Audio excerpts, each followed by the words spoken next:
Je suis au Geneva Open. Roger Federer n'est plus là, il a perdu hier. Il était très déçu car il avait envie de bien figurer dans une ville qui a toujours beaucoup compté pour lui.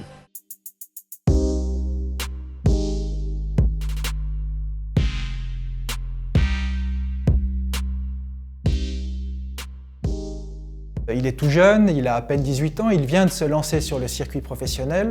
J'aime bien le jeu de Sampras et Rios. Ce sont les deux meilleurs joueurs au monde, alors ça m'impressionne. Et s'il n'est pas encore très sûr, on peut s'apercevoir qu'il parle un très bon français, matiné de pas mal de mots d'argot, qu'il a appris durant 2 ans au Centre national de tennis d'Écu Blanc, en compagnie de nombreux autres espoirs du tennis suisse qui sont devenus aujourd'hui soit ses meilleurs amis, soit ses entraîneurs.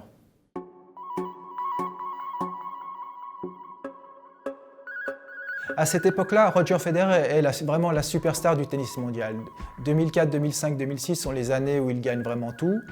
Et il ne vient disputer la Coupe Davis que lorsque la Suisse a besoin de lui pour sauver sa place dans le groupe mondial.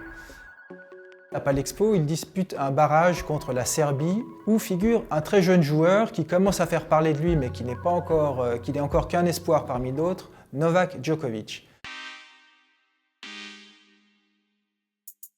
Roger Federer porté en triomphe par ses coéquipiers à Palexpo en septembre 2014.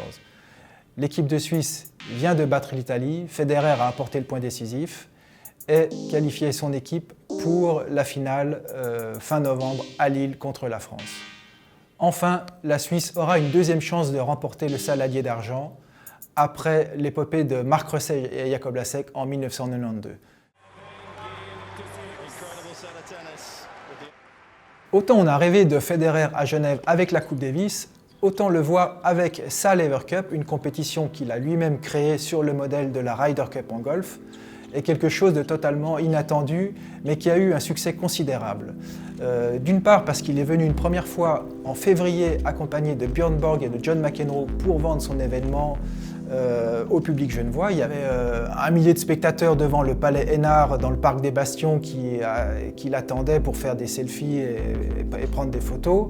Et puis en septembre, il a ramené les meilleurs joueurs du monde, dont Rafael Nadal, pour 3 jours de compétition d'un très bon niveau, parfaitement orchestré, avec une mise en scène superbe, vraiment un succès du début à la fin.